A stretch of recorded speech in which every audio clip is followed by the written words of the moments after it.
Are you ready? I was born ready.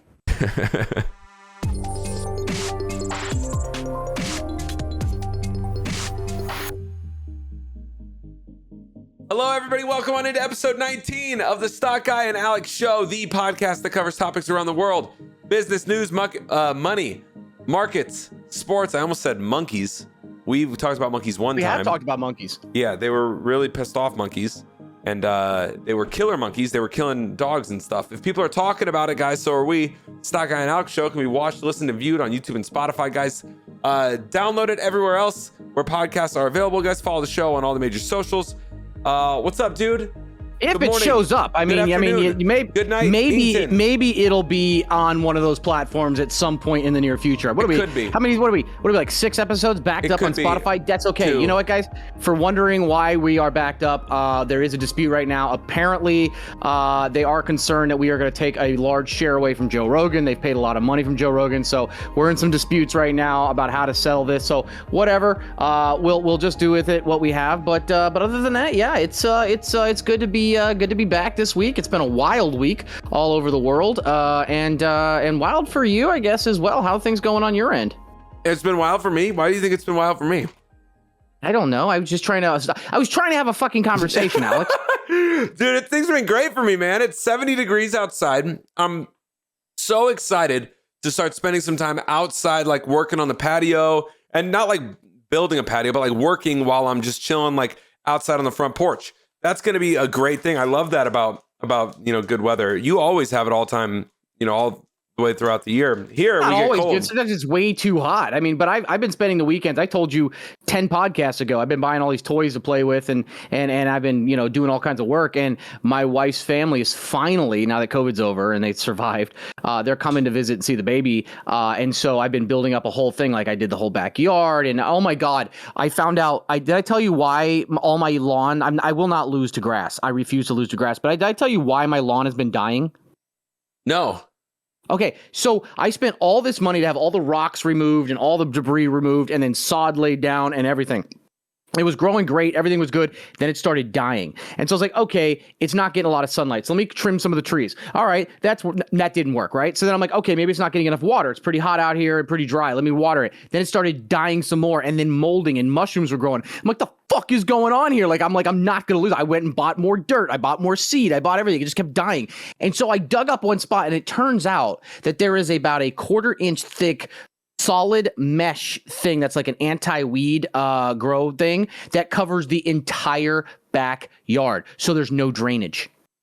What? Underneath all of your grass and everything? Underneath. So the guys who cleared it out obviously should have gone another centimeter lower, or maybe they saw it and they just didn't do the job because they didn't know it was there. I didn't know it was there. The entire yard has this mesh there, and so there's no drainage. So now I don't know what I'm going to do. I'm going to have to rip all the sod up, go through and rip all of this stuff up, resod everything, and then do it. But whatever. Are you going to do that all yourself, or are you going to hire someone?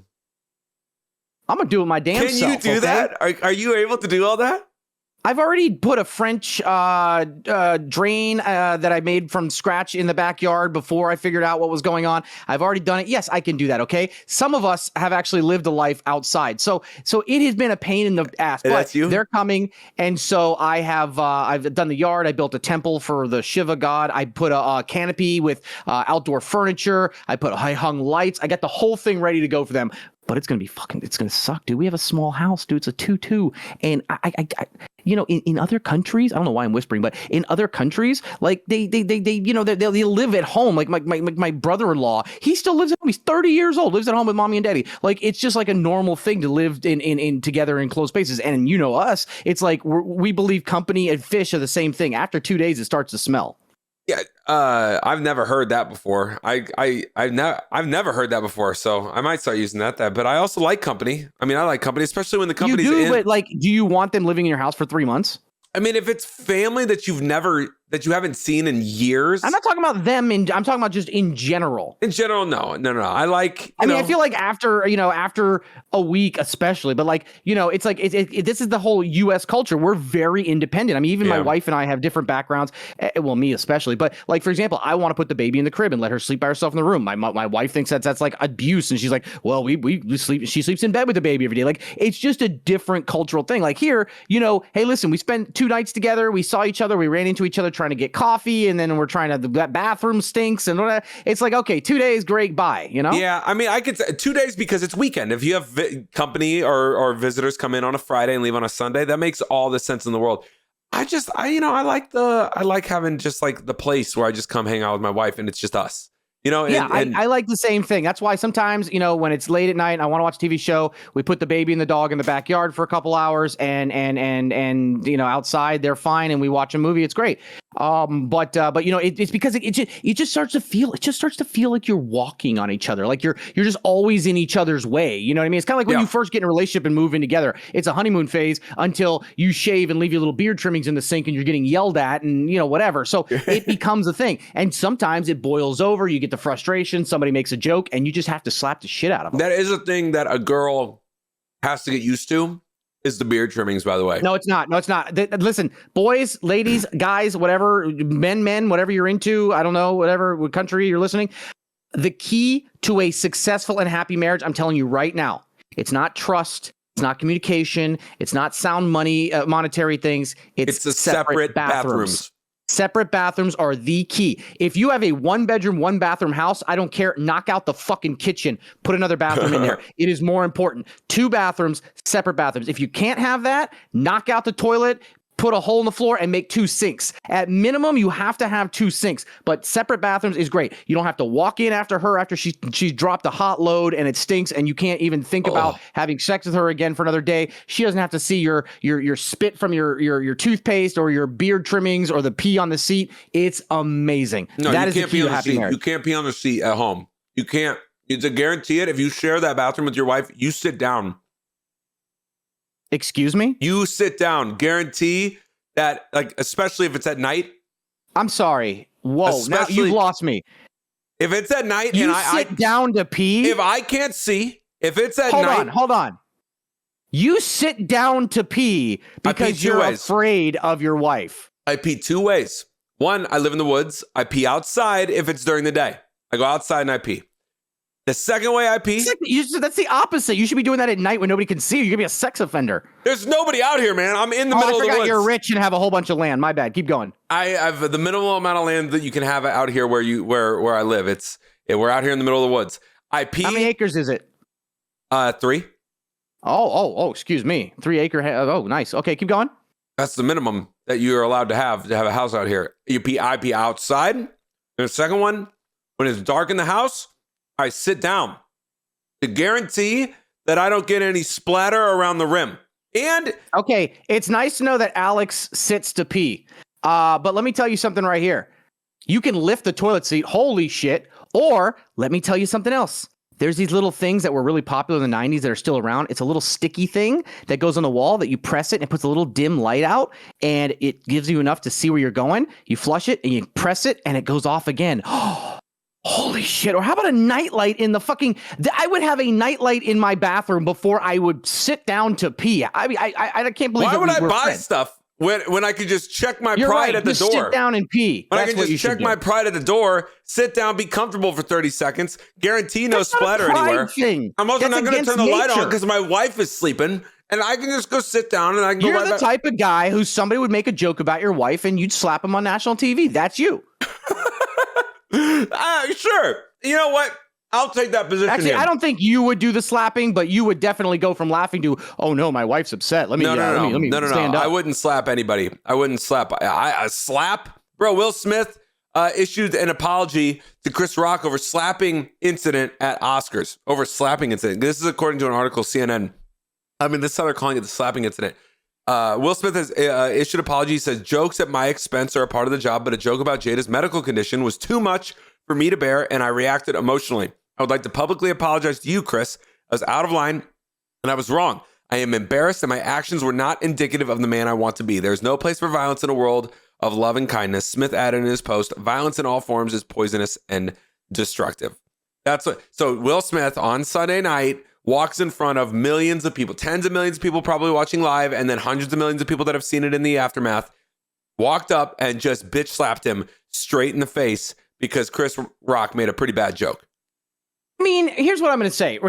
I don't think Chris Rock knew that she had a condition, right? Like, I had no idea that she had this condition. Like, people are coming, well, everybody knows he was punching down. I don't think he knew because Chris Rock is a pretty vulgar comedian, but he's gotten to that point where he doesn't make those kinds of jokes, generally speaking, especially to somebody right away, right? I don't think he knew it. Even if he did, okay, you don't get up and hit somebody. I mean, that's just not okay. Like he gets up and wins the best actor award and does this whole speech crying about bringing beauty and love into the world after smacking the shit out of a guy who had no idea it was coming. Also, Will Smith is a big dude. That hit on Chris Rock could have knocked him the fuck out. But that was a big hit, and it is what it is. And the funny thing is too is that the world is looking at it like there's people defending both sides right now, which is insane to me. There's a large group of people out there that are defending Will Smith and saying, yeah, he stood up for his wife. He took down, somebody, picking on his wife. It's this. And like I said, even if he did know, it's bullshit. You don't hit somebody. Oh my God. And Chris Rock decided he didn't want to press charges. Obviously that's a courtesy thing, but you know what? You know who the big winner in this whole thing is actually Chris Rock, because here's the thing. Because Chris Rock handled it the most professional I've ever seen somebody. He didn't start tearing up. He didn't make a big deal. He didn't call for security. He just played it off and kept going.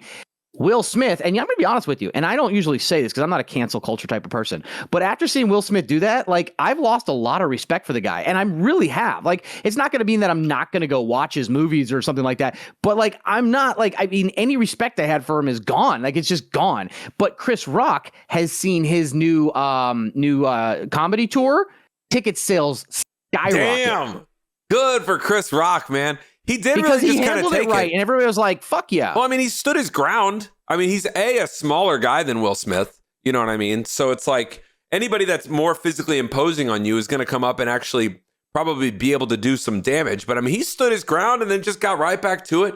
Good for Chris Rock in the aftermath.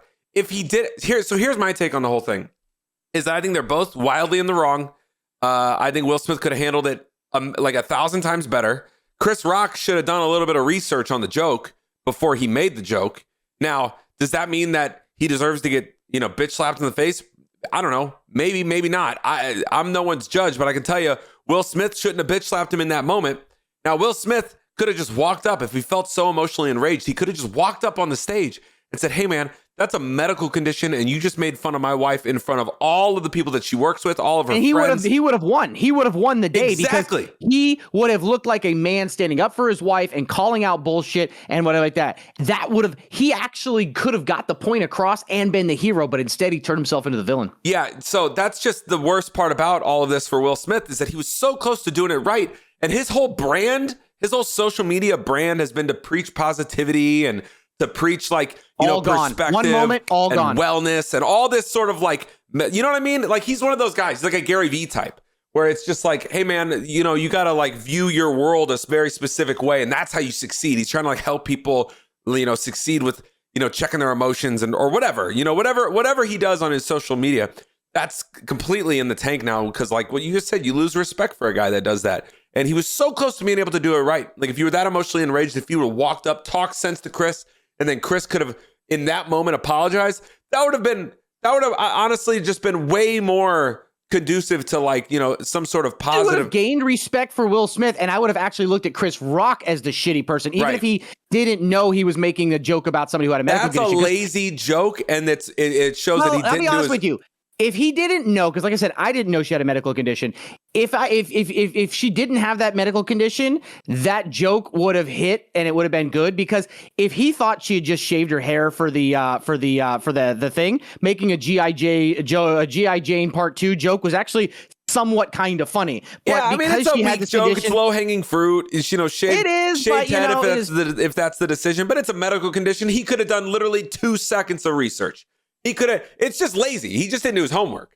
And so yeah, it's true. But and like I said, Will Smith could have been the hero and Chris Rock could have looked like the biggest piece of shit in the world. But instead, it flipped it around and Chris Rock looked like the real man and Will Smith looked like the guy. And I love all the tinfoil hat going on right now about how like, about how Will Smith and Jada have like donated so much money to Scientology and like they built $1 million to a school that is quote unquote not based in Scientology, but they teach L. Ron Hubbard's stuff in the school. And that one of the things of Scientology is that when you're trying to let someone in the church know that they've done wrong, you open hand slap them as a way of humiliation to whatever. So they're saying that this is why he did that. Like it was a way of like, because he's so indoctrinated into it now and all this other stuff. Wait, so Will Smith has been getting into Scientology?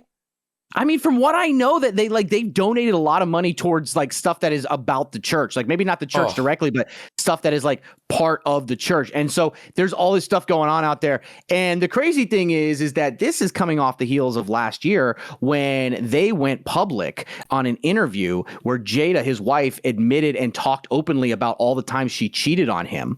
I heard about that, man. I heard that. That's now she's sucky. the victim. She's the victim of this, and that she is learning to heal from her problems. And Will Smith is standing there smiling, by his wife and everything like that.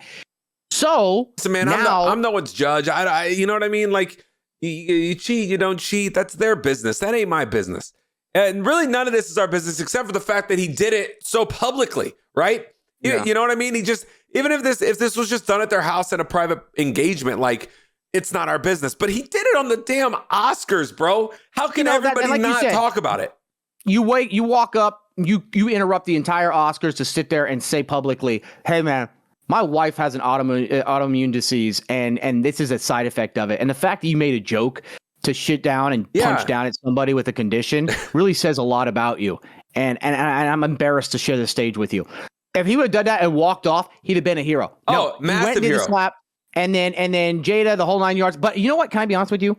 It gave the internet one of the best memes in a long fucking time. And that's the other side of it, man. That's the other side of it. So like everybody, this is all anybody's talking about. And like the memes have been freaking hilarious. The stock market memes have been the best. I'm sorry. I don't care. So funny, I don't care. man. I mean, obviously I have a weird niche group that I stream to and I'm involved in, but the stock market memes are hilarious. I mean, all the memes are great. It just replaced the old Batman slapping Robin one. Now it's this. It's great. I love it. I'm if anything, that was the real winner was us, okay? The real winner was the American people. Well, okay? and the other like tinfoil hat thing is everyone says like, along with the Scientology, I haven't heard that one, but like more loosely, everyone's like, oh, it was staged to get, more conversation around the Oscars.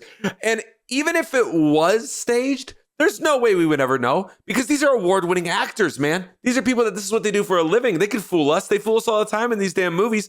The only way we would know if this was staged is when VH1 does like an I Love the 20s thing 30 years from now. And they're like, oh, the moment that Will Smith slapped Chris Rock. And then Will's like, yeah, man, that was all staged. Like, yeah, for sure. Like he says it 30 years after the fact, off the cuff in some sort of light interview. That's the only way we'd ever know. Between now and then, do you know what would be the 5-head play here? Is that if it wasn't staged, or if it was or it wasn't, to say within the next like month that it was staged, because him and Chris Rock get together and say, yeah, let's just tell everybody it was staged. And then everybody's like, oh, you got us all, Will. We all hated you, but now everybody remembers you. You're the man. And Chris Rock, and they both win big. They do a collab movie together and everybody makes millions of dollars. That would be the 5-head. You don't do it right away because you need everybody to get it out of their system. But then a month later, you announce that you guys are doing a movie together and you say, yeah, it was just a stage thing that got the world and I'm the villain. He's a good guy. Everybody's already got the attention. Will Smith now comes back from being the evil guy to being the hero.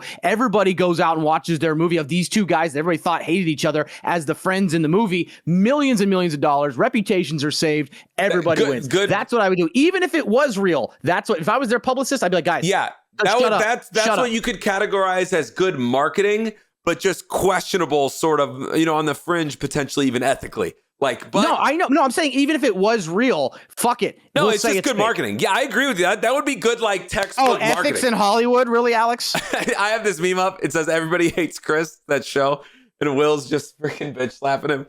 The memes have been insane. I woke up on Monday morning, and I was just getting ready, and I was like checking Twitter because I just wanted to see what was going on in the world, and I'm like, What is this Will Smith thing? I didn't know this happened until Monday morning. And then I literally just downloaded all of it into my brain that all this happened. I mean, listen, we probably talked about it too long. Will Smith bitch slapped Chris Rock in front of hundreds of millions of people. But he needs to calm down. He needs to calm down and relax. He's probably under a lot of stress. My man lives in California. He needs to get done. They need to go out back behind one of their mansions, light up a doobie, have some smokes, and chillax and just relax. Just take it easy, man. Maybe they can very soon, because weed stocks are going crazy well as a result of some pending legislation. Guys, article seekingalpha.com. Pot stocks cool off as lawmakers submit amendments to marijuana bill. After a steep rally last week, many cannabis stocks are in the red on Monday as a key piece of legislation aimed at legalizing cannabis at the federal level makes its way through the U.S. House of Representatives before a potential vote this week. The Marijuana Opportunity, Reinvestment, and Expungement Act, sponsored by House Judiciary Committee Chairman Gerald Nadler, seeks to deschedule cannabis from the list of federally controlled substances, among its other objectives. You've been watching this, right? Absolutely. And this is funny because, a lot of times I talk about stuff that's years down the road. And 2 years ago, when we started seeing, or even a year ago, whatever it was, a year and a half ago, when we started seeing that Democrats were going to win, or when they won the election and leading up to it, I told all my guys, I said, listen, they're not going to legalize weed. They are not going to legalize it. They're not going to decriminalize it at a federal level. Why? Because boomers are voters, okay? You want it legalized, it's cool. But here's the thing. You don't show up to vote. So politicians' only job is to get reelected. So they don't care about you because you don't vote unless it's some major event, right? So they cater to boomers. Boomers still believe that it's the devil's lettuce. They're not going to change it. They'll change it in 10 years, but not now. Boomers are the one that started smoking it, man. Boomers. Half of them, not the other half. So the ones that started smoking are probably dead by now because they whatever. But here's the thing, though. One thing to keep in mind about it is I told them, I said, what the next step is actually going to be a descheduling, a lowering of the scheduling or descheduling of it, because it's right now currently at the same schedule as heroin. So that's what I told people would most likely happen in our time frame before anything happens. Now, with that being said, it's still at a federal level. You've got enough states that are afraid that their population will vote against them if they do it. I don't think it's going to pass. And even if it does pass, here's the thing. It's going to be so watered down by the time it gets through and all the amendments going through that there's going to be so much shit that happens. It's going to be a problem. So I told my guys, I said, listen, last week, buy the rumor, sell before the weekend, and let the vote happen. And if it doesn't, even if it does pass the House, it's going to die in the Senate. And then what happened is that we were right. Yesterday, stocks all dove out of the hell. Then all the amendments came through and they said, all right, we'll do a vote on Wednesday. So I said, fuck it, we're going to go again. And we fucking ran again and we made good money on it again. So I don't think it's going to pass. So the basket of tickers that Seeking Alpha is referencing here is Tilray, Hexo, Aurora, Kronos, Sundial. Those are the ones that they're looking at. Those are some of them, but all the U.S. weed stocks are definitely ones to look at. I actually bought the bottom on Tilray. I was a big believer in Tilray and Aphria. Well, Aphria last year, they got taken over by Tilray. I'm still a believer that Tilray is going to be the most successful pot stock moving forward as we get there, because they're number one, not Canadian like all the other ones. I mean, what's Canada? It's got like 18 people in Canada and they can't fucking sell over the border. So that's a waste. U.S., there's nothing legalized at the federal level, so you don't have any interstate commerce and travels. Or I'm like, okay, so there's nothing there. But you want to set up for the future. How do you do that? You find a company who's getting ready for it. And that was Tilray. Well, Aphria and then Tilray took them. Yep. Why? Because of two things. Number one, Tilray has already established the supply chains, the distribution rights, the licenses and everything in Germany, France, the UK, and Spain. And on top of that, when they were before Aphria got acquired by them, Aphria bought Sweetwater Brewing Company. Why does that matter? Why would a Canadian weed company buy a U.S. brewery? Well, I'll tell you why. Distribution, probably. Distribution, licensing, interstate travel, supply chains, networking, and several of those licenses will probably be very similar to the licenses that you have for alcohol that you'll need for marijuana when it's legalized, meaning they've already got all the infrastructure in place. So it made 5 head sense. So I was like, all right, I'll wait until the spec stock crash is over. It fell. I bought it $6 and I'm up 53% on shares just this past 2 months. Yeah, Tilray's going nuts, man. Like Tilray's going nuts. They went up to like into the 30s during all the meme stock craze of when the weed stock craze happened, it was over 100. Oh, it's been over 100 before? Oh yeah, when weed stocks first hit the market back in 2017, it was absolutely insane. I don't have the chart up right now, but if I were to pull up the Tilray chart, let me show you right here. You can go on Robinhood or anything like that. You go to TLRY and you go to all time, and you'll see that. And there's people that still own it. It debuted in 2018 at $23, and within 6 months, it was $150 a share. Oh my God, bro. We haven't even gotten to the news yet. We haven't even gotten to that moment. Weed hasn't reached its moment in time yet. Well, that's because weed isn't going to be that as profitable as a lot of people think. Because here's the thing. Unlike tobacco, weed, you can grow at home. Okay. You can grow on a line. People like to grow it themselves. People like to buy it from specific but I mean, listen, here's something that it's people buy, man. Convenience. People buy convenience. People will buy it and it will bring in market. There's just too many companies right now. So what I'm focusing on is what's called consolidation. I want to see the companies that have cash flow. I want to see the companies that are buying up other companies, but not just dead companies, companies with infrastructure, companies with supply chains and stuff like that. And that's why I was a huge fan of Afria. And then when Tilray bought Afria, I was like, all right, when this thing finally bottoms out, I'm buying the shit out of it. Maybe they need to take a page out of AMC's book, buy a gold mining company, something like that. That stock has gone insane this week again. AMC has? No, AMC and GameStop are both memeing again. GameStop is almost 200 again. AMC reached 30 something again. And it keeps going. But you know, that mining stock, HYMC or whatever, has gone insane again. Because AMC and GameStop are running and they're so expensive, everybody jumped back into Hycroft mining. And just so you're aware, it is now up 787% this past month. Oh my God. 787%. Remember what we talked about last podcast? Yeah. I think it's happening. And a lot of people are saying, no, it's good because the economy is doing bad and the 210 yield curve inversion is happening. And it's perfect timing because the precious metals are going to be a hedge. Hey, listen, as we know, there's a lot of indicators for recessions. Okay. Gold going up, bonds falling, everything. But there's one recession indicator that trumps them all that no one's paying attention to, but only one genius of a man out there is using. Alex, take it away. That genius, Alan Greenspan, says the answer is just in men's underwear. Do you know that what we were talking about earlier? How I like to, go pee either outside or I sit down whenever I'm, that little moment in time, that utility piece, that underwear that I gotta, that's blocking my way. That's the thing that Alan Greenspan says. Hey, we're gonna figure out if a recession's coming. Says former Federal Reserve head Greenspan has a keen interest in men's underwear, not because he's preoccupied with the evolving fashions of nether garments. Rather, he sees underwear sales as a key economic predictor. The article on CNN says, sounds weird, right? But it's just one of the many strange ways experts try to predict booms and busts.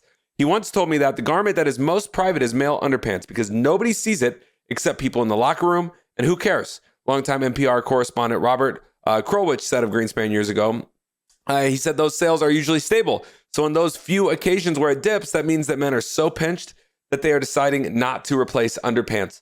The men's underwear index, yes, it exists, backs up Greenspan's theory. U.S. sales of men's underwear fell significantly from 07 to 09 during the Great Recession, but gained steam again in 2010 as the economy recovered. Analysts are always searching for signs that might predict a downturn, just as a stampede of animals fleeing to higher ground can be an early sign of a tsunami. The same rules can be applied to the state of the economy. There's other things than just underwear, though, right? Isn't it like suit sales and all that kind of stuff? I mean, there's all kinds of things, but I was just thinking while we were talking about, you were talking about this here. I just had this weird thought. You know what's funny is when a dude and a girl are going out on a date or they're going to hook up, right? The amount of time spent picking out a pair of underwear for each individual has to be astronomically different. The balance of time picked out of spent picking out the right underwear for that moment must be 50 to 1. Because I was thinking to myself, I mean, I'm married now, so obviously sex is a very, precious commodity. But I was thinking about back in the day when I was slaying around. I was like, I never really thought about when I was slaying around. Okay. Go ahead. I don't know. Go ahead. I was telling my stream today about it too. I was like, you know what's funny? I was a nice guy, a real nice guy. I had low confidence, but I was decent looking when I was younger. So I dated a lot of girls, but because they wanted to date me because I was good looking. But then they realized I wasn't very confident, so I got my heart broken a lot. And so one day it finally happened. I had this one thing that I'll tell you the story some other time where the breakup was horrible, but it's flipped a switch on me, and I went full asshole mode. And I thought to myself, oh, I hurt all these people. I'm going to do all the hurting now. And so I was in the military, so it was so easy to just get laid and just like ghost people and stuff like that. So like I was a bad person, but that's not what we're here about. What I was trying to talk about is I never put any thought into what underwear I was wearing if I was going to get laid. Like it was never a, oh man, should I wear the striped boxer briefs? Should I wear it was just clean. All right, let's go. You know what I mean? And like the girl, like she probably had to be like, okay, so I didn't get enough tan today. So I don't want to wear anything too dark because it'll make me look pale. So I want something light to make me look darker, but I don't want to go white because what if I get a stain on it? What if I fart and it's brown? Okay. So, neon might be nice, but maybe he'll think that that's too beachy. You know, they probably go through that. You're just talking about color. You're just talking about color. You're not even getting into all the other kind of categories. No, and then it's, okay, do I go thong or does that make me too much of a whore? All right, babe, boy shorts are cute, but he might see that and think that I'm boring. So I want to look spicy up. What about crotchless panties? No, that's definitely something I'll save that for our second. It had to be a huge process, and that's not even including the outfit. I'm talking about once the outfit's off, the bra, and then they have to match it to the bra. Which is the perfect bra? Do I get the bra that matches color and pushes up? Do I make more full? Do I get one that's real sexy? Do I look at one that makes him have to work for it? And I'm just sitting here the whole time scratching my nuts with the fucking somewhat clean pair of underwear, thinking I'm just taking them straight off and banging. You know what I mean? Like that dude just, I don't know why I went on this rant, but that just happened. I only have one type of underwear. I look forward to Mel's comments. I only have one type of underwear. I don't know, the one that opens up in the back because you sit down to pee. But boom, got him. Get out of here. You sit He's down. Stun locked, ladies and gentlemen. He's stun locked right now. That was a good one. You got a good one. It's your first good one in a couple episodes, man. I like that. I like the look of victory on your face right there. It's encouraging. It's inspiring. That was a very good one.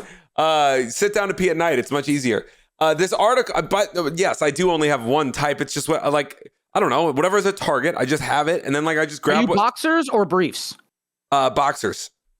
See, I'm a boxer brief guy because here's the thing. Wait, hold on. Hold on. What's that? So boxers are the ones that just hang down loose cloth. No, I don't have that one. Briefs are the tighty whities. Boxer briefs are the ones that are the shape of boxers, but they hug your body. That's what I have. That one. That's what I wear because briefs are great, but the problem is it's too loose. If you have any sizable whatever, it's a problem because you can roll over on your nutsack at night and it just kind of flails around and it hurts. Briefs suck because it's tighty whitey. My ball sack and my crap is all together and I'm having to readjust it. So boxer briefs are what work for me. Boxer briefs are the best. And I just have a stack of, 10 to 15 of them. And I'll just grab whatever's next.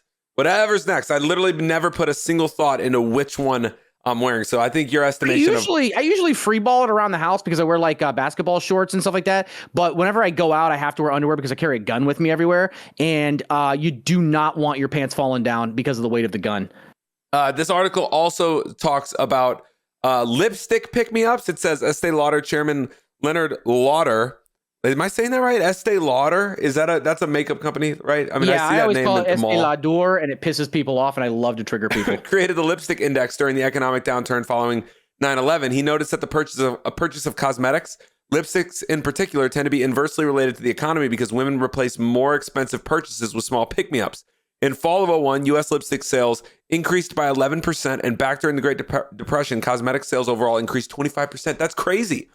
That lipstick goes up when the economy goes down. It obviously says the theory doesn't always hold up. It's just, and obviously this was one person saying that, but there's also, this says happy swiping. It says, what's worse than losing money and being lonely? Dating sites like Match enjoy a boost during economic bust. The company reported its strongest fourth quarter earnings in 7 years during 2009's Great Recession. In 2020, as COVID raged, the stock price surged 141% between March of 2020 and March of 2021. When everybody's supposed to be quarantined and at home and social distanced, their stock price surged 141%, no doubt because usage went up during that time. People were trying to get laid. because they didn't have anything else to do. Also, I think that Zoom meetings and work from home, it became more face to face for a lot of people. We ended up seeing that. We also saw a dip in it too because masks have to. Well, we're seeing in the stock market, we're seeing. Listen, you never bet against Becky. Okay, Becky stocks are women's stocks, and women's stocks you never bet against. Women make up 80% of all consumer spending in America, whether you like it or not. They do the grocery shopping. They do the school supplies for the kids. You run by stuff before you make a purchase. They do the purchasing. Okay, that's who it happens. You don't bet against women's stocks. And so that is something that you understand. And as women are going to be taking off masks and going out again and stuff like that, makeup sales are going up. Lulu had earnings today. They skyrocketed. Speaking of underwear, I heard that the Lulu men's underwear are amazing. I haven't checked them yet. But Lulu went up. Target, shit, bro. You're gonna spend like $30 for a pair of underwear at Lululemon. You know what? That's one of the few things I won't go cheap on. A bed, underwear, there's a few things in toilet paper. Those are three things that you don't go cheap on. You gotta spend on a bed, man. You gotta make sure you're sleeping well. You spend a third of your life. Like people, I always say, like, there's investments, right? Like if I told you right now, I am gonna tell you, I'll give you $1,000 investment. It's gonna turn into $150,000 in 20 years. Would you do it? $1,000 investment. It'll turn into what? $150,000 in 20 years. Of course. Okay. Well, that's basically what a bed is like, because what happens is you spend a third of your life in bed. Even if you don't take into the account of the stress and the pain and the lack of sleep and the lost days and the lost productivity, forget that part, right? Even if you don't add that in, medical bills down the road, you'd be surprised what sleeping on a bad mattress for 5 or 10 years versus one that's fit for you can do to your future. You might finally retire and have all the money in the world, but you can't bend over, you can't stand up straight because you have a back problem, right? You should sell beds. It's not worth it. You should sell beds. That's an insane pitch. Did you hear that from someone? I could even go further than that. Did the person that sold you your bed use that line on you? No, but one thing that a lot of people said during the GameStop hype was like, I see comments on me online. They're like, I watched him during the GameStop thing. I don't remember much except he told me to buy a better bed. That's because you are an incredible bed salesman. We've unearthed this. This might be your like secret ability. You could sell beds to literally anybody, man. Anybody. That was all. I want to buy a better. I like want to go on to a website and buy like an amazing bed. Have you ever heard of, I think it's the Davenport. Have you ever heard of this hotel up in Spokane, Washington? I've heard of the Davenport, but I've never been there. I was only there one time. I didn't stay there. I had a meeting there in the lobby and I left. But what I noticed was they had all these signs around. They sell the beds. It's the Davenport Hotel and they have the Davenport mattress and they sell when you're done, when you're checking out, they're like, yeah, do you want your mattress? We can sell you that mattress. And they'll sell you that mattress for like, I don't know, $2,000 or something, but it's supposed to be incredible beds. Now I kind of want to like go onto that website and like buy a bed just because of what you said. You invest $1,000 to get basically all your earnings because you have to perform as a professional. You have to be. But it's even more than that. It could literally be the difference between you becoming a millionaire. I mean, think about it right now. I tell people all the time. You know what? Some of you guys out there are working your ass off. You're motivated. You're working hard. You're doing everything you can, but you're just not able to get to the next level. You're wondering, why can you not get to the next level? What is holding you back? It could be alcohol. People don't realize this. What happens is alcohol changes. When you stop drinking alcohol, it changes your life. Number one, you save a whole bunch of money that you can now reinvest. And number two,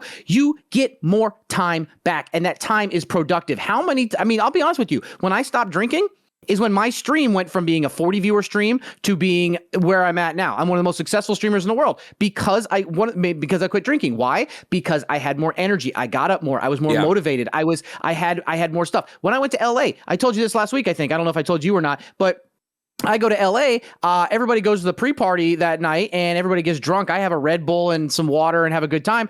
Everybody else is sleeping until noon, 1 o'clock in the afternoon. I get up early. I go explore LA. I get a breakfast burrito at a local place. I go to downtown. I get to go have coffee. I get to see cool things and have all this by the time everyone's waking up, and they wake up groggy and now they got to go to the thing. You'd be surprised. Think about that from your bed perspective. How many days in the next, 30 years will you lose productivity or not be motivated or not have the ability or be too tired or be too sore to go out and play with your kid or go write that thesis paper or take on an extra client or whatever? Like, I mean, the amount of change that could literally be the difference between where you're at now and where you want to be could be the fact that you don't get a good night's sleep, and that's where that bed comes in. Yeah, I'm looking at it right now. I got the Davenport bed pulled up right here, the full mattress. Like This is not an ad, by the way. 1,300, 1,500, 1,800. All these prices. Like it's an expensive ass bed, but like, yeah, man. Like, hey, it That's makes the sense. thing is that I have, as somebody who used to be extremely poor, my biggest downfall is understanding that there are certain things I need to spend money on. And I've learning that as I've gotten more money, I've noticed that, like, for example, great example, when we got our dog, I did what I always did. I went on to Amazon to get a dog pooper scooper. And what did I do? I searched by the cheapest one, right? And I got one of those plastic ones that go down and you turn the little thing and it opens up and grabs it. Did that, broke in 2 weeks. And it was hard to get because it's plastic, so it doesn't make a nice hard thing. So I said, you know what? Let me just instead of spending $20, let me spend $80 and get one of those nice metal ones with the spring and everything like that. Changed everything, scooped everything perfectly, emptied it out, no sticking, no nothing. And just that extra $60 probably paid for itself a million times over by me not having to bend down. There's no doubt that you're paid for quality in all things, but you got to pick and choose the categories of. Yeah, but when it can change your life, there's two things in your personal life that if you can spend, you should. And that's food and your bed. Get that good quality food, get that good organic shit, local farmers market, pay a little extra for the good quality food and your bed. Those two things can change your life. Cut out alcohol. That might make you go from being unsuccessful to being a multimillionaire tomorrow. I very rarely drink anymore. I probably had, remember when we hung out and we both had that beer? That's probably like one of 5 beers I've had in that time. I think that was my first beer in a year, and I haven't had one since then. Yeah, very rarely drink. I think that's actually like some of the best advice because the way you wake up, man, you want to be able to wake up and feel great and have that energy. Either way, what were we talking about? We were talking about the recession and all. Like we were doing that, but you know what I'm going to say is that, you know, beds, people think it's only for rich people. It's not, guys. You can get beds at good discounts. You just have to know how to look at it. I should do a YouTube video about the secrets to that. But you know something? Here's the thing. You know, there might become even cheaper because billionaires may not be able to afford those beds, and I feel really bad for them. It's a tough day to be a billionaire because it's feel bad for Elon. Feel bad for Bezos. Feel bad for all these billionaire dudes. You said it right. Bezos. Yeah, you always say Bezos, and my wife makes fun of you. Oh, does she? Yeah. Wait till I tell her about you sitting down to pee. Oh, bro, you got to at night. You got to sit down. You got to pee. I live out in the woods. I pee outside. Sit down at night because it's dark and I don't want to get pee everywhere. Do you only have one bathroom in the house? 1, 2. No. We have more than one bathroom. Whoa. You went 1, 2, and how many bathrooms do you have? 1, 2, and then 3. The third one's upstairs. How many bedrooms? 1, 3. What's up? 3 bedroom, 3 bath. 3 acres of land. You want to fill out my entire Zillow profile so that way people can just be showing up at the door right now? I'm just trying to understand rich people. That's all. You have 3 bathrooms and yet you still sit down to pee. We have 3 bathrooms, but one of them is near me in my office right out here, and that's not it's like on the other side of the kitchen. So it's like I'd have to like get up, go through the kitchen, and then come over here. It's like basically attached to the garage. And then why not just put a fucking urinal in the bathroom? Dude, why don't people have urinals at home? Do you have one? Yeah, it's called the shower. Oh, no.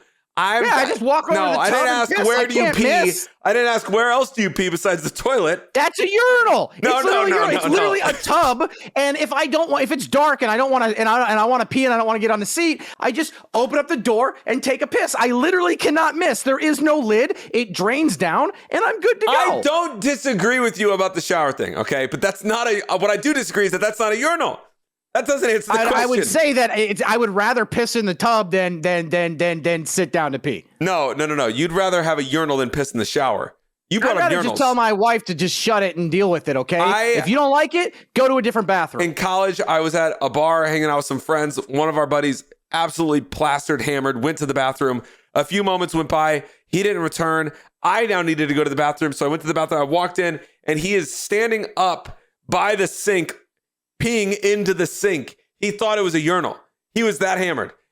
That's what you remind me of right now. Just find any pipe at home. Pee in the sink? You peed in the sink? You're talking to a guy who in the military, whether it was stateside or in the desert, was pissing in Gatorade bottles.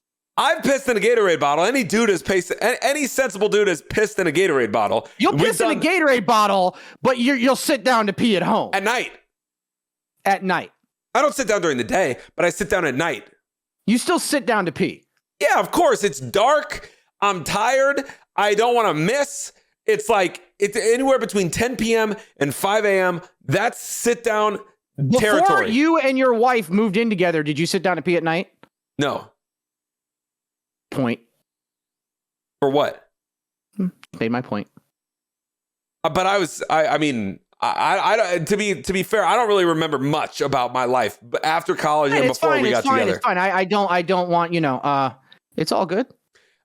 You're tallying some sort of point. We'll check in with the scoreboard here in a little while. No, it was a point. I said that was my point. Like that was my point. Is that?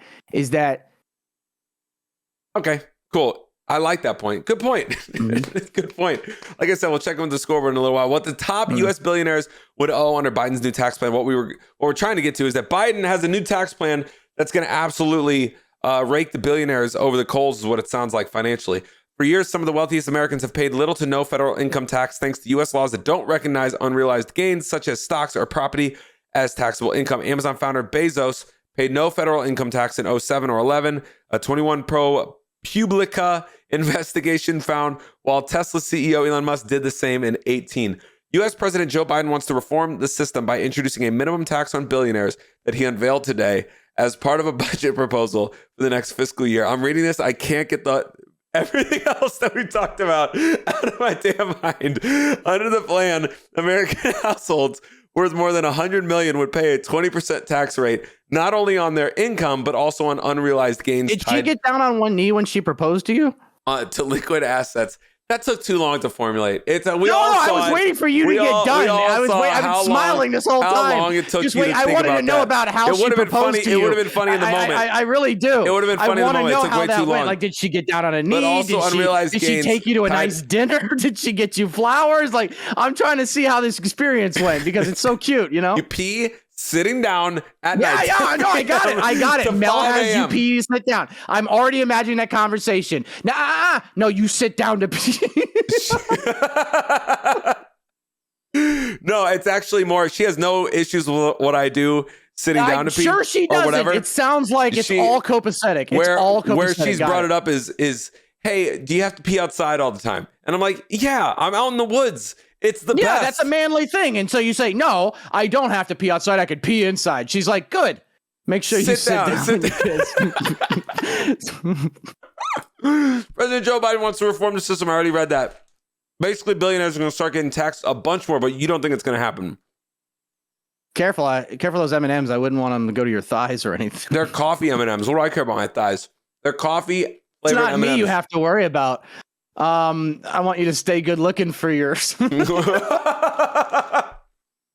don't want you letting yourself go, Alex. Talk about the damn podcast. Talk about things podcasty. We are podcasty here. I mean, speaking of work and who's the bread earner and who's in charge of the house. Listen, 4-day work weeks may become a reality. I don't think they're ever going to become a reality in America because you know what I was actually what we're on. We're talking about the billionaire stuff. Billionaire. You didn't even listen. We're talking what? All right. No, the whole time Let's go to the 4-day work week. Listen, can I tell you what I was imagining the whole time you were talking? I'm not even making this up. I was imagining you guys in Hawaii. And you guys are like in your little cute matching like khaki shorts, tucked in shirts, little backpacks on your little hike and everything like that, little water bottles and everything like that, with your little shoes, your little Timberlands on. And you guys are like hiking up to the top of a cliff overlooking the Pacific Ocean and the wind's blowing. And you guys are just sitting there holding your little nerdy shit. And she looks around and you look down and you look over at her and she's down on her knee, like proposing to you. And like, you're just like giddy and shit. That's all I could see the whole time you were talking. And I'm not trying to be a dick. I'm not, but that's what I was seeing. Because all you keep talking about is you're trying to justify why it is better to sit down and pee rather better than 100% better. alternate things you could do to continue to stand up and pee. You're gonna stand up and pee for your own pride? It sounds like you got some personal security issues. It's not pride, it's convenience. I walk in, I whip out my dick, I piss, I put it back in, and I walk out. I don't have to take off my pants, sit down, cross my legs, and tinkle, tinkle, tinkle. And let me ask you something. What happens if you wake up with wood? Do you have to push your penis down under the lid and then let it like rest under the top of the lid so it can pee? Then it hits the front of the bowl and splashes up on you. What do? I pee in the shower in the morning. No, if you wake up in the middle of the night and you have a boner, how do you piss sitting down? Or maybe your shit doesn't. You don't have to sit back and slide it under. I don't know. No, I don't know. I don't. Maybe I stand up then. No, you don't stand up. You stand up and you bend over. We all do this one right here. That's standing up. Yeah, that's what I do. But then how come? Oh, so if you have a boner, it's okay to stand up and pee. But if you don't have a boner, you got to sit down. No. So what you're telling me is that you don't ever have a boner because what? You're not attracted to your wife. Here's where you're wrong. The entire premise is that sitting down is more convenient than standing up. That's the entire premise. You're missing the point. Hold on. I want to do a little experiment here. I'm gonna pretend this chair is a toilet. It's the middle of the night, and I'm gonna see which one seems more convenient to me. Hold on. Let's do scenario 1, standing and peeing. Hold on. For all of our YouTube viewers, right. Stocky's headphones are off, and he's now pretending to unzip his fly, and now he is his. Okay. No, that's wrong. That was already wrong. He's trying to demonstrate in a very biased fashion that standing up is more convenient. It's dark. Don't just take your pants off. He's actually. So for anybody that's listening, he took his pants off. Hold on. No, this is the most biased demonstration. So you are naked. Those are also not boxer briefs. Those are actual boxers. Those are boxers. Those are not boxer briefs. They are. Those are boxers. Nope, those are loose. Those are free-flowing. You are wearing boxers. I haven't changed them in 4 days. Oh, my God. Those are boxers. You lied. You think you're wearing boxer briefs. Those are boxers. Those are boxer briefs. They're tighter when they come out. They're a little too free-flowy. I don't know if anybody was watching that, but it obviously seems much more convenient for me to pee standing up. All right. 4-day work week. Guys, Biden's going to tax the billionaires more. No one's a billionaire, so we don't know. Let's just move on. No, Listen, we got time. We're going to do sports. We're going to do, no, we don't. We got like 5 minutes because I got to go anyways. All right, we got 2 things. Number 1, NCAA tournament. Just wanted to hit on, congrats to St. Peter's Peacocks winning the Sweet 16 on National Peacock Day, going to play my Tar Heels in the Elite 8. It's the first time I've ever rooted against the Tar Heels in a way. Kind of was like, I wasn't rooting against them, but I was like, hey, listen, if they lose, that's fine. It's to St. Peter's. It's a great storybook run. Can I be honest with you? Though this is considered the greatest Cinderella run of all time, it was probably the least documented and least hyped up until the Elite 8 or the Sweet 16. Like nobody really paid attention to the first. I think the Kentucky one was an overtime win, so everybody thought it was lucky, and then Murray State wasn't that big. So I think that was a big deal.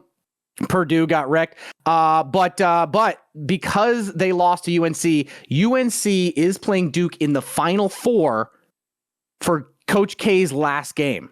Which is so cool. It says with North Carolina's 20-point win over the same. Actually, I'm not even going to read this, guys. That's all that's going on. It's really easy to understand. Duke and North Carolina are playing each other in the Final Four. Coach K, if you don't know him, he's like the most legendary college basketball coach of all time. He is the coach of Duke. North Carolina is their biggest rival. Dean Smith. Yeah, I mean, Wooden over both. I mean, yeah, I mean, true. I would say I say best of of his generation of coaching. Yeah, Coach K Let's say Wooden, Dean Smith, Coach K. Debatable on the 3, but I mean, he's right there up with them. So he is retiring. He gets to play as the biggest rival. This is the Red Sox Yankees of college basketball. Duke, no, it's North worse Carolina. than that. Let me tell you something. As somebody who grew up in North Carolina, UNC Chapel Hill and Duke are 8 miles apart. It is a straight shot down the road 8 miles. That's how close they are. This state is split during this game, and when they're both red hot teams like they were back in the early 2000s and late 2000s, There are divorces over this game. There are families breaking apart of this game.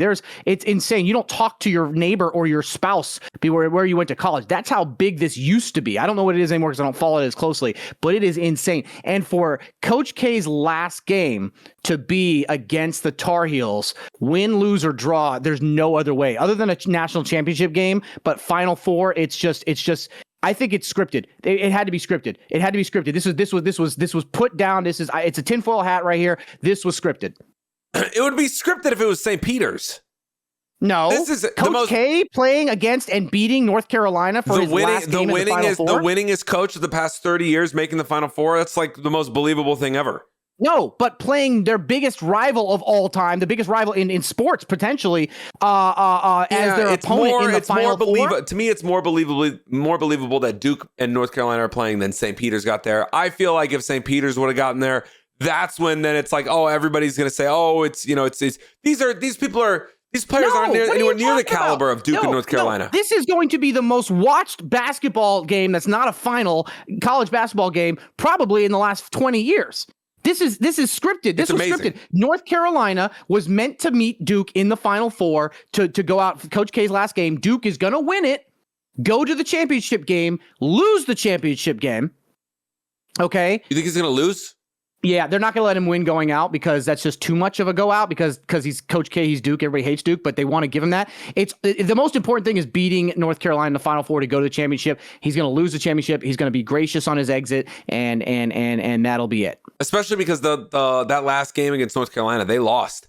And it was like his last home game too. Remember, that's what's funny is because Roy Williams' last home game was against Duke and he won. Yeah. Coach K, listen, they're going to beat North Carolina. North Carolina's an 8 seed. Duke has like 4 players that are going to go in the first round. Duke's going to win this week. Purdue has like 4 players that are going in the first round and they were until St. Pete's beat them. Yeah, Duke is going to win this week. Either way, this is an awesome story. It really is going to smash ratings. But you know, the Christian Laettner shot that everyone, like you always see the Kentucky versus Duke, that was a Final Four matchup. That wasn't the finals. Also, the 80s Chris Webber in the timeout against Carolina. Yeah, the game against the U.S. men's hockey team versus Russia, the miracle and everything, that was the semifinals. That wasn't the finals. So it's like these big moments of lore can happen in the Final Four just as well as the championship. So this is going to be an insane game. It's on a Saturday instead of a Monday. I feel like the ratings are like what Stocky said. They're just. Do you think they're going to have any women referees for it? Do they allow or not allow? Do they mandate? Whoa! Do they mandate women referees, or is it up to their choosing? I think it's up to their choosing. I think that they're slowly integrating it into colleges. But if you're a pro football team, you better start getting you better start opening up some spaces on your coaching rosters. Guys, NFL teams are now mandating that they employ at least one female or minority coach for the 2022 season. This is in the wake of a lot of that Brian Flores stuff. Brian Flores is suing the league right now. You remember the Miami head coach? He's suing the league right now. We were talking about that a few podcasts ago. He's suing the league right now, claiming obviously that, you know, there's all sorts of, racist hiring practices going on. So the NFL mandating that teams employ at least one female or minority coach for the 22 season kind of felt like it was like this was bound to happen. Is there an NFL team that doesn't have a minority coach? I feel like I've never seen an NFL team that doesn't have a minority coach, whether it's the defensive coordinator, offensive coordinator, whether it's a strength conditioning line coach, wide receiver coach. I just feel like, are they saying that it's got to be like at a major level, like at one of the top 5 coaches on there? I mean, I'm always torn on this subject, and I don't care if somebody goes, "Oh, of course you're a white guy, you can't talk about this." Fuck off. I'm still a human being with a brain, and I'm always torn on this, both sides. Like, I hate the idea of mandating people to companies or businesses to hire somebody based on sex or race, right? Like, you can't discriminate, but you're mandated, right? I hate the idea of forcing people to do something, whether they're qualified or not, right? Like, you might have somebody who is significantly more qualified, but they're white male, so you end up taking somebody that's less qualified, which is not good for a private business, right? That's not how businesses work. You lose competition. But at the same time, I know my history, and I know that there has been times in the past when the more qualified person was somebody that was of color or of different gender and didn't get the job because of discrimination. So I'm always torn on this, and I'm a big believer that private businesses should be left to private businesses. And the idea is if they do things that are, in today's day and age when we're very open, and they do things that are, discriminatory, let the people know about it and let them boycott or cause change rather than an entity coming in and forcing you. So it's always a tough thing. This is a private business making this decision for themselves. I mean, they're not being told by the government. This is the private business policing itself. It's a private business being regulated by the private business. So that's what I'm saying is that I'm not even talking about government. And I was using that as an example of federally done things. But this idea of the league forcing their people to do it. But it's the owners that voted on it, so they're the ones that are. I'm not disagreeing. That's why I said I was torn on the subject, and I was going back to the government and how they've treated it. This is a private business that is mandating to franchises within their business. So I get the mandate, but at the same time, there's always is this, and I know this is a hot take, and people get pissed off about it all the time, but I don't care. Is it also racial discriminatory if you say to a more qualified man who's white that he can't have the job because of his race and his sex than somebody who's less qualified? Is that not also racist? I mean, because you're discriminating against that person's color I feel sex. like this is more of a macro conversation versus a micro conversation. If you're going to evaluate each and every single hiring decision, you could dive into the psychology of it. I think this is more looking at the absolute sort of like populace. I mean, look at how many, the ratio of African American players to the total number of players versus African American coaches to the total number of coaches. You would assume that in an equal opportunity or in an equally sort of in an equal hiring environment, the ratios would be the same, right? Because the ex players always turn into coaches.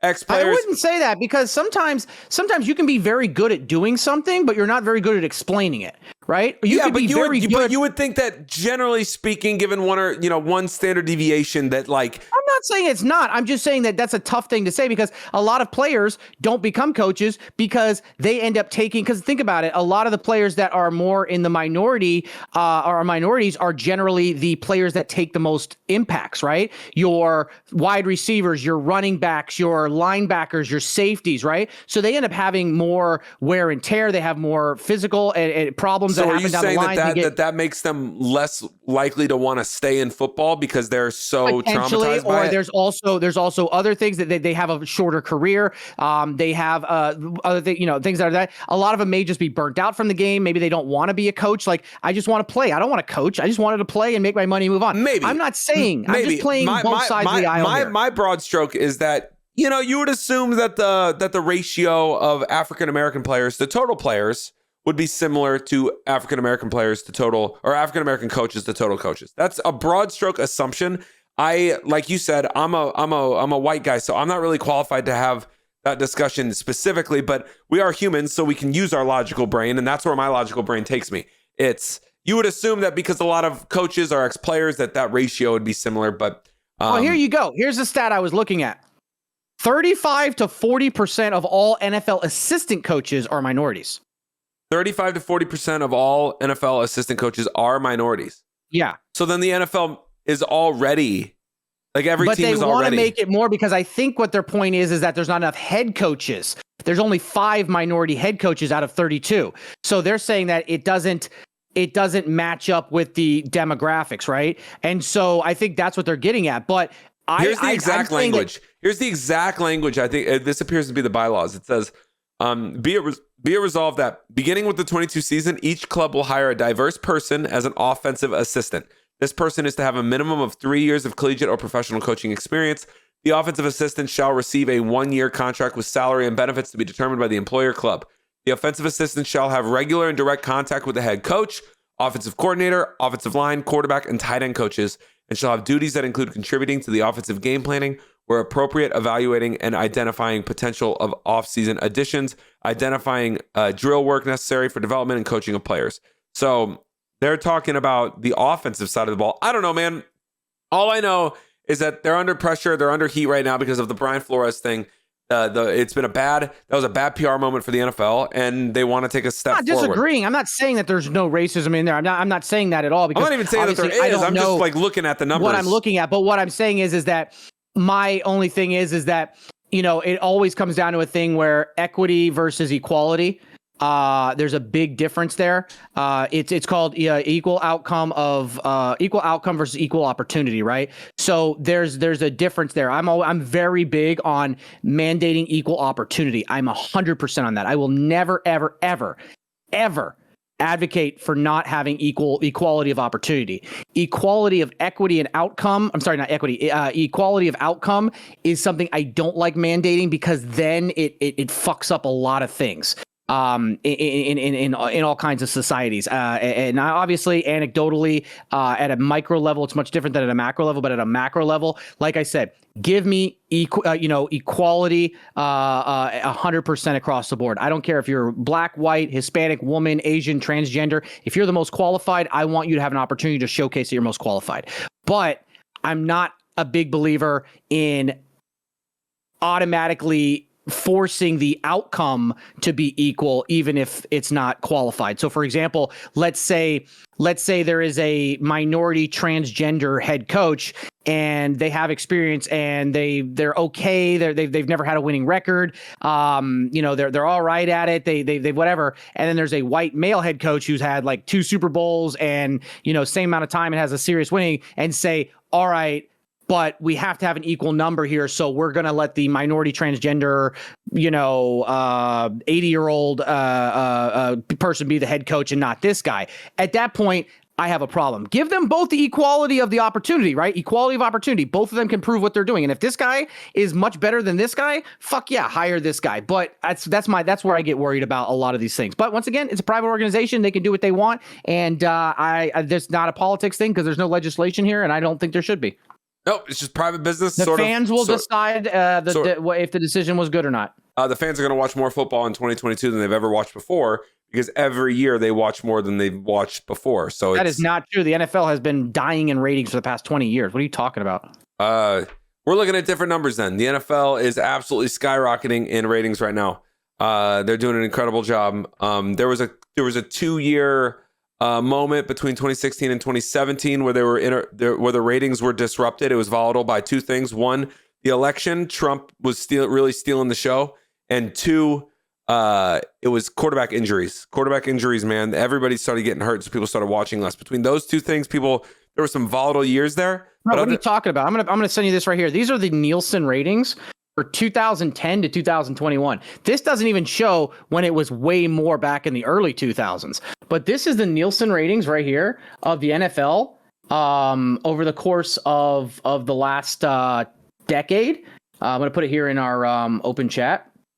So as you can see, it was 18, and then it went down from 2010 to 2011, 2012, spiked back up for 2 years, then dropped drastically 2015, 2016, 2016 to 2017, came back up for 2 years, dropped drastically again 2020, and then bounced back last year. This is a severe downward trend. The 16-17 occurred. We talked about that. And 2020 was a pandemic. So that's always a year that you gotta. Okay, but what about 2010 to 2012 and then 2015 to 2017? I'm saying right now, man, people are watching a bunch of football. They're gonna watch more in 22 than they watched in 21. They're not gonna have the 16 to 17 election year and quarterback injury thing was a big problem for them. Like half the quarterbacks or a third of the quarterbacks were hurt. It was something ridiculous. So nobody was watching because all the quarterbacks started getting hurt in 16 and 17. Pair that with an election. It wasn't that great for the NFL, but I'm telling you, 22 people are going to watch more than they did in 21. Either way, that's I'm not saying they're not. I'm just saying that let's at least be intellectually honest. We spent so much time today talking about absolute nonsense. We thought this was going to be an episode where there wasn't a lot to talk about. We ended up filling a lot. We sold people some beds. We really examined pee styles. You pee in the sink at home sometimes. I mean, this show got filled more than Jada Pinkett Smith. Good day. Oh God, that was uncalled. That was unnecessary. That was just. Listen, I'm talking about her infidelity, not her hair. Shut up. I understand what you're talking about. It's unnecessary. It's unnecessary. Like Stocky's anything we do on random this. rant. Is there Stocky's random anything rant. on this that's necessary? Stocky's random rant. Let's get everybody on out of here. All We right, need to hear all right, Stocky's my random rant of the all right, week. Fine. You want my random rant? All right, here's my random rant. Can we get rid of the fucking bathroom attendants? I'm sorry, but it is creepy and it is weird. I don't know if women have to deal with this or not, but as men, we do. It happens in casinos. It happens at strip clubs of all places, and it happened. Not that I would know that, but and it also happened when I was in LA at the award thing. Here's the thing: I go into a bathroom. Okay, I don't sit down to pee. All right, I go to the urinal. I pee. As I'm done, I want to just go wash my hands, dry them off, and get out to whatever I was doing, whether it's a club, whether it's a gambling, whether it's watching women take their clothes off, whether it's an award ceremony. But no, there's always some guy who doesn't speak English who's sitting at a little table right next to where I'm whipping my dick out to take a piss, and he's either listening to a little radio or he's just standing there smiling at me, and I can't go to the sink without him, because they take off all the other paper towels, squirting soap into my hand, which is fucking weird. I just took a piss in a public bathroom, and there's a little short man squirting something into my hand. I then wash my hands. I can't dry off my hands without him handing me towels, which is again fucking awkward because I was literally just grabbing my genitals. And then he has a little tip jar. So now I have to reach into my pocket and tip this guy. Well, let me tell you something. I don't know if you know this, but when you drink especially, you pee a lot. Okay? I remember spending more money tipping the fucking guy in the bathroom than the strippers because of this. Okay? It is insane. It is awkward and it is weird. Please listen. I will advocate legislation to get these guys different jobs. Stop putting weird little men in my bathroom, okay, that I have to pay money to so that they can hand me paper towels. It's fucking weird. Sometimes they speak English. Okay. You said they never speak English. Sometimes they speak English. Okay. Okay. You're paying that man to squirt something in your hand whenever you're at a strip club. That's all I really took away from that. Guys, thank you all for being here. That's all you would take away from it. And also latest text, guys. Oh, and then we'll get these guys up on out of here, guys. Stocky's latest text of the past 4 or 5 of the past 4 or 5 that we've done. They've literally all been work texts. So let's hope there's. I know. I don't know what we've got. Let's take a look here. Let's hope there's not anymore. Just for the sake we're in June 2018. Yep, June of 18. Okay, so what do we have here? Where are we? June 2018. That is a spam one, so it doesn't count. Hold on one second. That's spam as well. This is an election. Don't you hate when they start sending you shit for election? This was an 18? Yeah. All right. So this one,